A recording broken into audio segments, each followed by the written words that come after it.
The Giant Hug by Sandra Horning, illustrated by Valery Gorbachev, and read to you by me, Miss Marianne.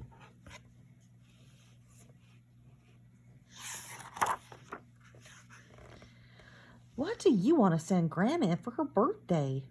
Owen's mother asked. "A giant hug," Owen replied.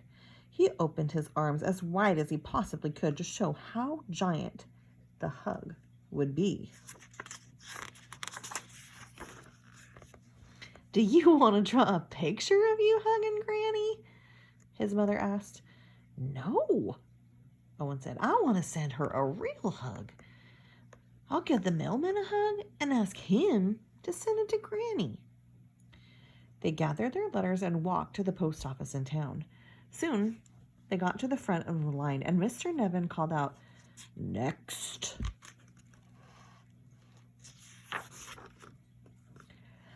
"I want to mail a hug to my Granny. Will you please send it?" Owen asked in his most polite voice. "Well, we don't normally send hugs, but I suppose we could give it a try," Mr. Nevin said. Owen's mother wrote down Granny's address for Mr. Nevin. Owen walked behind the counter, opened his arms wide as he possibly could, and gave Mr. Nevin a giant hug. "Please make the hug just as giant when you pass it to the mailman," Owen said.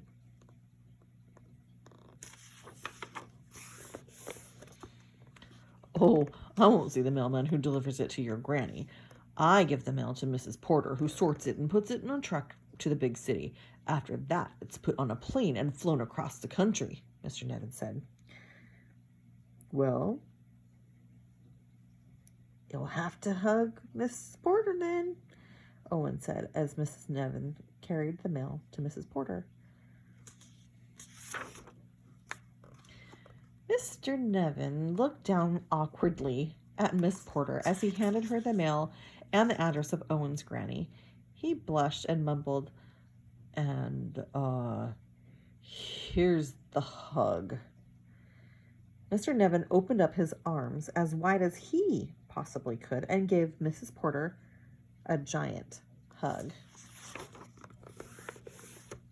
Mrs. Porter smiled as she sorted the mail.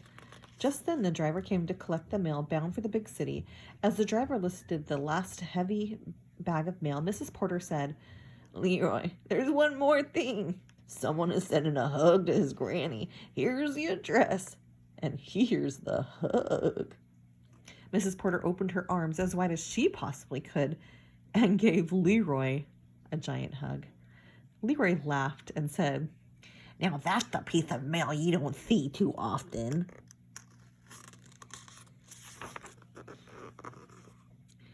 Leroy whistled on the way to the big city. After unloading the mail, he checked the schedule to see who was driving the mail to the airport. It read James. Leroy found James in the break room eating his morning snack. "Hi, James. I know this seems a little odd, but there's a hug being sent through the mail to someone's Granny, and this is her address," Leroy said. Leroy opened up his arms as wide as he possibly could and gave James the giant hug. James cringed. He was not the hugging type, but he would do his job. Later that afternoon, James arrived at the airport. He asked the mail handler when the mail was going to be loaded onto the plane. "That mail was taken to the plane a few minutes ago," the mail handler said. James rushed to the plane where Captain Johnson was getting ready to board. "Captain, the kid is sending a hug through the mail to his Granny. Here's the address, and here's the hug," James said with a grimace. James opened his arms as wide as he possibly could and gave Captain Johnson a giant hug.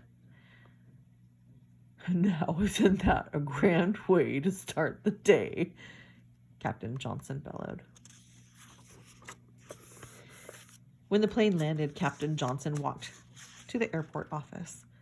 He saw Amanda sitting next to a mail truck, looking sad. "Hello, are you driving the truck to the city?" Captain Johnson asked. Amanda nodded glumly. "A hug is being sent through the mail," Captain Johnson announced. Captain Johnson opened his arms as wide as he possibly could and gave Amanda a giant hug. Amanda brightened and said, "Oh, thank you."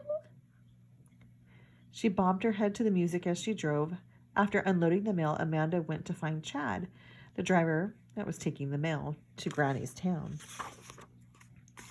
"Chad, a hug is being sent through the mail. Here's the address and, well, here's the hug," Amanda said as her face turned red.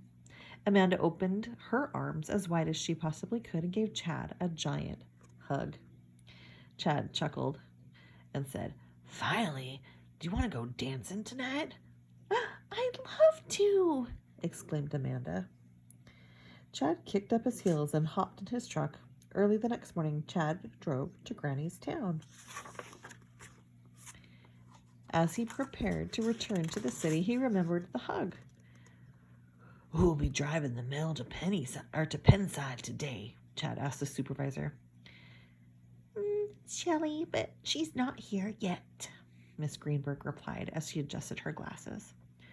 "Please pass this along to her," Chad said. Chad opened his arms as wide as he possibly could and gave Miss Greenberg a giant hug. Miss Greenberg gasped with surprise, and her glasses tilted to the side.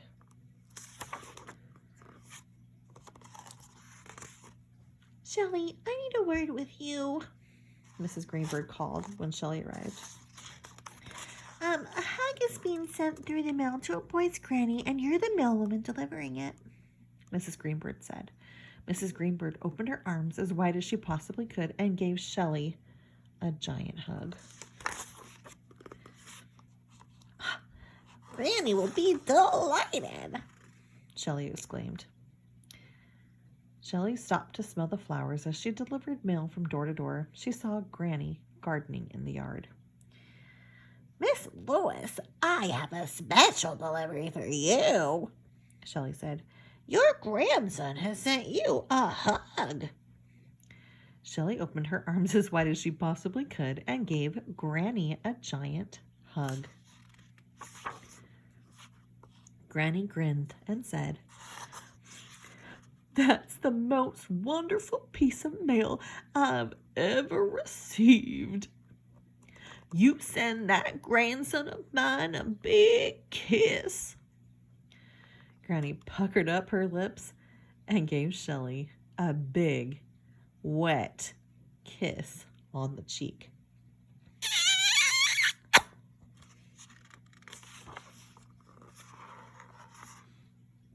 It looks like he got his kiss. The end.